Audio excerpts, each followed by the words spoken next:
In this video, I will rank all engineer profession skills for Season 2 of Last War Survival, showcasing their upgrade priority at every profession level, and which ones I would skip. Now let's get started.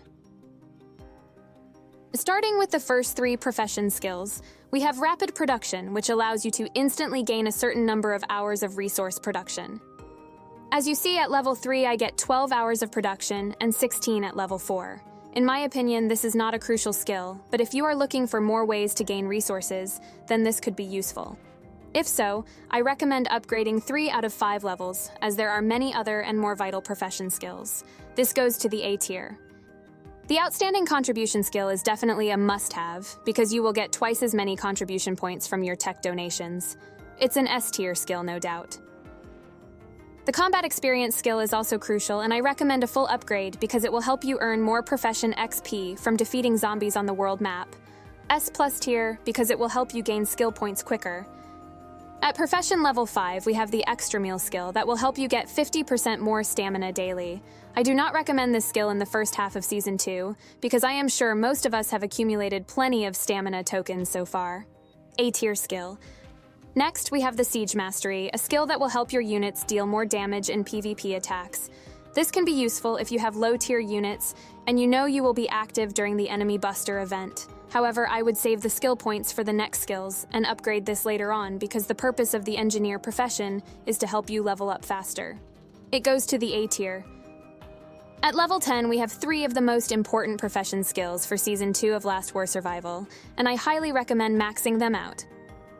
The Build for Free skill will increase the free speed-up time for building upgrades, offering a 240-minute bonus at level 5.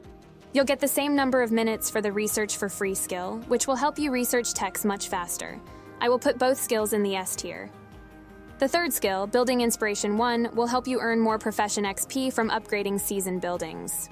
Among these 3 skills, this should be your top priority because you'll need to level up your titanium alloy factories and the high heat furnace as fast as possible, which will help you gain skill points quicker. Therefore, S+ tier. Profession level 15 includes 2 more amazing skills to help you develop your base quicker, and I recommend upgrading them at least 4 out of 5. The Build Now skill can help you instantly decrease the duration for all your building upgrades, while the Research Now, the Tech Research duration, this can be twice as useful if you have the second tech center unlocked. S tier both skills. On the other hand, I do not recommend upgrading the Winter Wonderland skill. This unlocks a new skin for your base that does not offer any bonus stats, and the design is actually the same as the default one with just a little snow effect. B tier. Next, I would skip the Rally Rush skill, unless you plan to attack Doom elites or cities from afar in rallies. B tier. The Siege Banner skill is also great because it can increase the durability damage for you and your allies within the range of 100. However, chances are that many other members have it, and this can stack up to 5 times only. It's a nice skill to have while attacking other players' bases or cities with your allies, but you can only use it once every 71.5 hours. It goes to the A tier. Level 25 brings another valuable skill for engineers, the Siege Inspiration. I highly recommend maximizing this skill because it will give you more profession XP from city attacks for this season. Therefore, I will place it in the S+ tier. However, I do not recommend upgrading the Friendly Aid, a skill that decreases the casualty rate of your units when reinforcing an ally's base, unless it's something you do often. B tier. The Double Exchange skill will exchange 2 types of seasonal resources at a 1:2 ratio, such as 5,000 coal for 10,000 titanium alloy. I do not recommend upgrading this skill, because the maximum amount of resources is significantly low. This won't help you much once you pass level 18 with your high heat furnace. For example, to upgrade my furnace to level 26, I will need 1.9 million titanium alloy. B tier. Next, we have 2 more valuable skills that you and another ally can benefit from. Cooperative Construction increases building speed by up to 20% at level 2 and lasts 60 minutes, while Cooperative Research has the same duration and boosts the research speed for you and a selected ally. I recommend maximizing both skills, and I will place them in the S tier. At Profession level 35, we have the Resource Saving skill that reduces the resource costs for building upgrades. While this might seem useful, the bonuses are quite minimal. Therefore, I do not recommend investing your skill points here. The same goes for the recycling skill. I would skip them both. B tier both skills. Instead, I highly recommend pushing the professional insight skill to level 5. This will instantly give you a certain percentage of profession XP based on your current profession level and help you earn skill points faster. This earns a spot in the S+ tier. Moving on to profession level 40, we have 2 more cooperative skills. Medical aid increases the hospital capacity for you and a selected ally for 4 hours.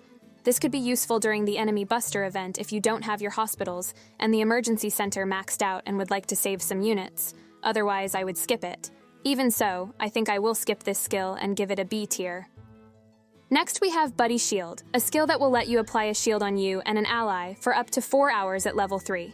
This skill can be essential if you are in a powerful alliance with helpful and active members. Otherwise, I would not waste 5 skill points just to protect other members without a shield who probably are not interested in the game anyway. So it's up to you whether to level up this skill or not, and I will give it an A tier.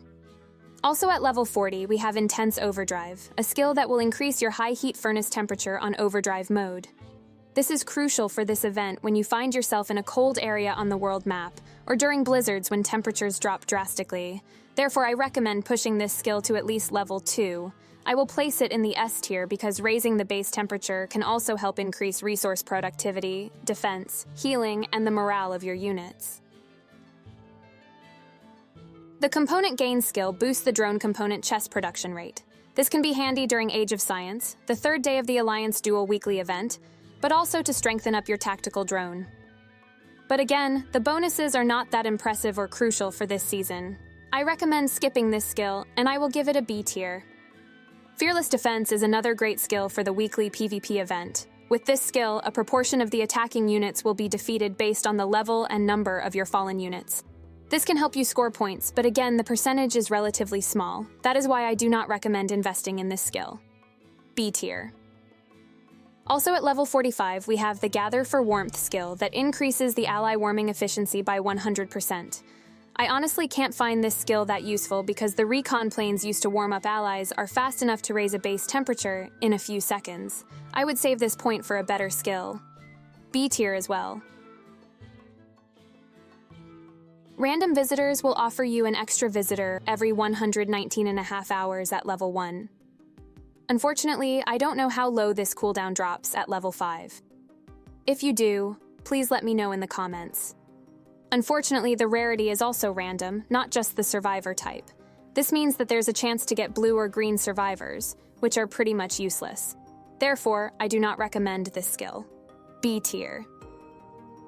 Durability Landmine works only on your current server, meaning you cannot use it when porting to other servers during the enemy buster event.